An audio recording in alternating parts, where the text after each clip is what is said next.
Hello students, let's have a quick revision of terminology of spherical mirror. Start with the pole. पोल क्या चीज है? किसी भी spherical mirror का जो सेंटर पॉइंट है वो क्या चीज है? पोल है. तो this point is pole. Now centre of curvature. Centre of curvature कोई भी जो स्फेरिकल मिरर है वो it is the part of an sphere. ये किसी भी स्फीयर का एक पार्ट बनाता है. तो उसका जो सेंटर होगा, उस स्फीयर का जो सेंटर होगा वो क्या है? Centre of curvature. यहां पर भी आप देखिए ये भी पार्ट है एक गोले का, स्फीयर का. तो उसका जो सेंटर है वो क्या है? Centre of curvature. नेक्स्ट इसको शो करते हैं सी से. नेक्स्ट है radius of curvature. Radius of curvature क्या चीज है? The distance between the pole and centre of curvature. मतलब सेंटर ऑफ कर्वेचर से लेके पोल तक का जो डिस्टेंस होगा वो क्या होगा? रेडियस ऑफ कर्वेचर होगा. ठीक है, सेंटर ऑफ कर्वेचर से लेके ये पोल तक के बीच का जो डिस्टेंस है वो क्या चीज है? Radius of curvature. Fine. Now next is principal axis. Principal axis क्या चीज है?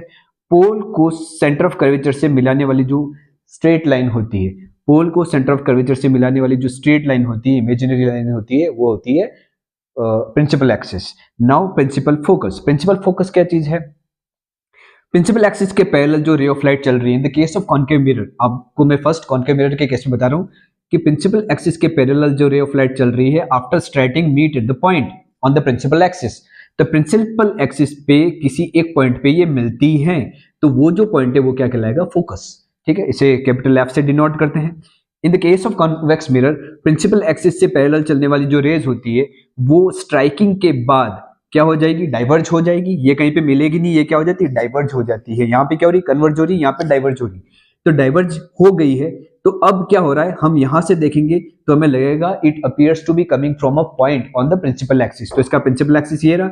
यहां से हमें आती हुई नजर आती है. ठीक है, यहां से आती हुई नजर आती है, एक्चुअल में मीट नहीं करती है, इसलिए हम लिखते हैं कि it appears to be coming from one point on the principal axis, that is the focus of the convex mirror. Fine. तो ये हो गया इसका फोकस, इसका ये हो गया, इसका फोकस यहाँ हो गया.